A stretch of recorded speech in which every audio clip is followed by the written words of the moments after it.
Hindi ba? Hindi smooth. So it's not smooth Hindi now. siya parang tinapos yun agad sa English mo. Hindi, kanina kay Kylie. Okay. Mabilis mo sinagot. Oo, Sabi ko oo, nung oo. tinanong ko na smooth.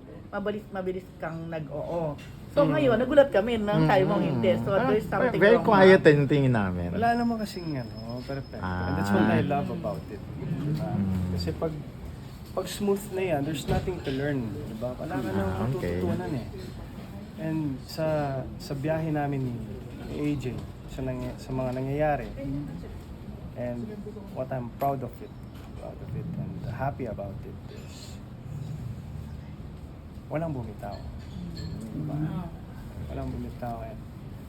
So it's not smooth dahil sa nangyayari, pero diba, yung learnings, yung journey, diba? Bilang isang lalaki, masabi ko masaya talaga. Pero sa point ko, you're still together. Ha? Definitely. Pero maganda, in fairness, ganda ng sagot mo dun. Tapos yung kasi agad Napaano ako. Pero ito Diba? na lang. Sa point na ito ba, gusto mo pang magkaroon ng dagdag na anak? Push pa rin. Kasi daming space ng sofa. Dami na pa. Parang Sa- basketball team.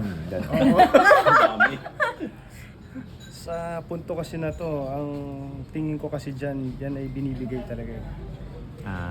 Oo. Kung darating. Kung bibigay. Hindi kayo nagplano. Amen, opo. Marami nga nagpaplano dyan eh. Diba? So, that's how I see it. So, yun.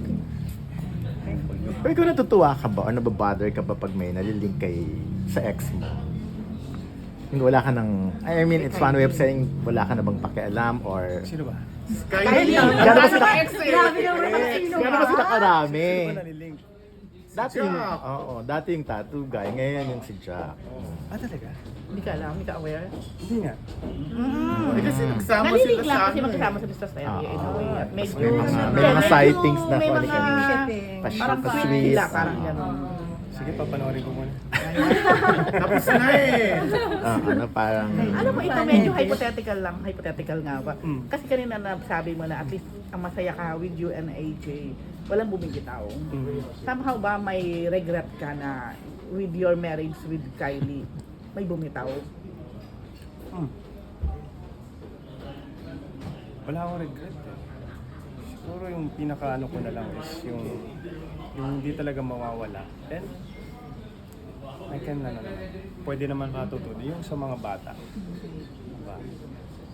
Yung regret wala eh. Kasi yung time na yon hindi mo naman pwedeng sisihin yung sarili mo. Kasi everyone's doing their best. Wala naman nananadya na gawin ito na ikakasama mo. Wala namang gusto na ipapahamak natin yung sarili natin. You just think that, that's the best decision. That's the best. Diba? So, yeah, yung regrets, wala akong regrets. Siya rin naman. Pag nag-uusap ka. Parang na-stress nyo naman ng bongga eh. Yeah, Wala pa nung boyfriend, girlfriend.